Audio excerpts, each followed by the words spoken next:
Hi guys, and welcome to your fourth and final lesson on conditionals.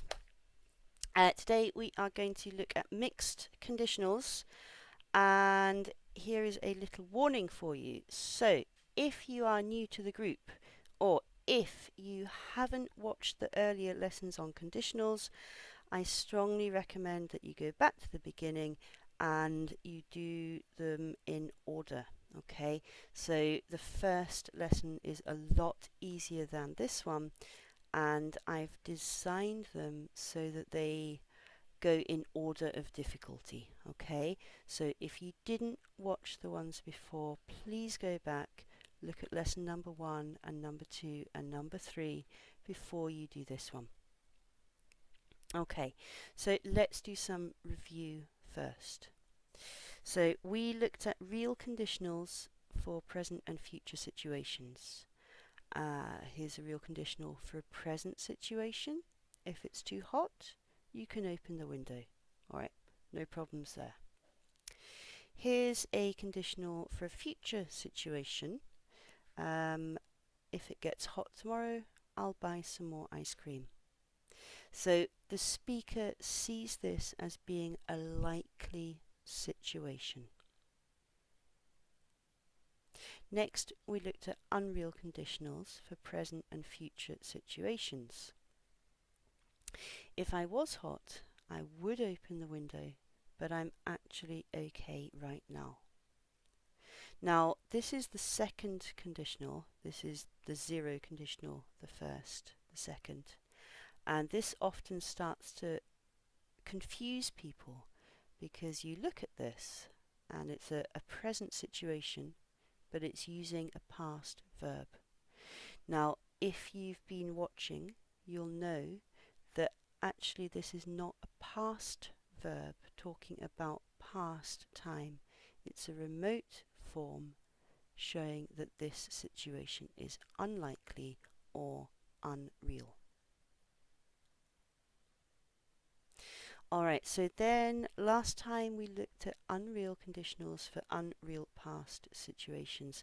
So this is the third conditional. If it hadn't been hot, we wouldn't have gone to the beach yesterday. But it was a lovely day and we had a great time by the sea. Okay, so if we use a remote verb here to talk about a present situation, we have to use an extreme remote form here to talk about an unreal past situation. This is the past perfect. Okay. Today, mixed conditionals which combine different times and different realnesses. I think that is a Sarah word. I don't think that word exists. Okay, so we're going to look at two types of mixed conditionals. The first one is one with an unreal present result from an unreal past condition. And last time we talked about my friends Jill and Dan. And Jill and Dan met because one day or one night when Jill was at university, she got bored while she was studying and she went out to a party. And at the party she met Dan and they fell in love and they got married in 2015. These are facts. Okay, this is a true story.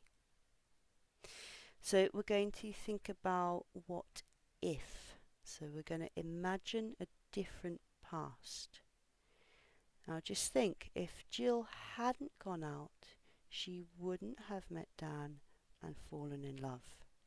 These are not facts, because we know she went out and we know that she met Dan. So again, we've got the had plus verb 3 here, past perfect, or the modal verb plus have plus verb 3, or a modal perfect over here. So again, we're talking about unreal pasts. This is the third conditional. Let's change the sentence a little bit. So if Julie hadn't gone out, she wouldn't be married to Dan now. Now these are not facts either, but there's a difference between this sentence and this sentence. So the first clause is the same, so we've still got had plus verb 3, but over here we've now got something different. We've got a modal plus an infinitive, and this is basically now talking about an unreal present situation. Okay, so the if clause over here, unreal past, the main clause here, an unreal present, and you can see that with the time marker now. Alright, so now let's look at mixed conditionals with an unreal past result of an unreal present condition. So there's Jill and Dan again, and this is their very nice house. If Julie and Dan weren't married, they wouldn't have bought that house. Now these are not facts, okay? We know that Jill and Dan are married, and I know they bought a house because I've been to their house quite a few times. If we look at the structure of this sentence, it's different again. So now the main clause is still using the modal perfect, but the if clause is using the past simple. Okay, so now we have got an unreal present situation. Unreal present in the if clause, unreal past in the main clause. And that brings a very good question, which is what is going on here? So just to remind you, conditional sentences tell us the condition on which a possible or hypothetical event depends. And in real English, that means that conditional sentences tell us what will happen if something else happens. The if clause is the condition. The main clause is the result of the condition. So if we look at our mixed sentences again, this one here, we've got an unreal past condition with an unreal present result. And that kind of makes sense to me, but this one is very strange. We've got an unreal present condition and an unreal past result. So really the question you need to ask is, how can you have a past result from a present situation? How can you play with time like that?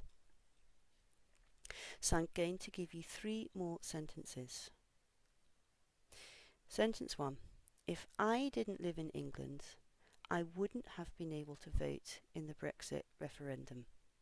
Only British people living in England could, not in England, in the UK could vote in that referendum. Okay? I live in England now, and I was able to vote then. So this is my unreal present, this is my unreal past. Another one. If Trump wasn't president, there wouldn't have been lots of protests in London. So Donald Trump visited the UK recently, and there were a lot of protests. Lots of people don't like Donald Trump. So again, this is an unreal present. This is the unreal past. Okay? And one more. If I didn't teach English online, I wouldn't have needed to buy this nice laptop. If I worked in an office, I could just have a ordinary computer, but this laptop's really nice. I can draw on it and write on it and do lots of stuff. So again, we've got an unreal present, with an unreal past result, of this present situation. Alright, here's a summary. Mixed conditional 1, unreal present result, unreal past situation. If Julie hadn't gone out, she wouldn't be married to Dan. We've got the past perfect and then a modal with an infinitive. We're talking about an unreal past and an unreal present in the main clause. Mixed conditional 2, an unreal past result of an unreal present condition.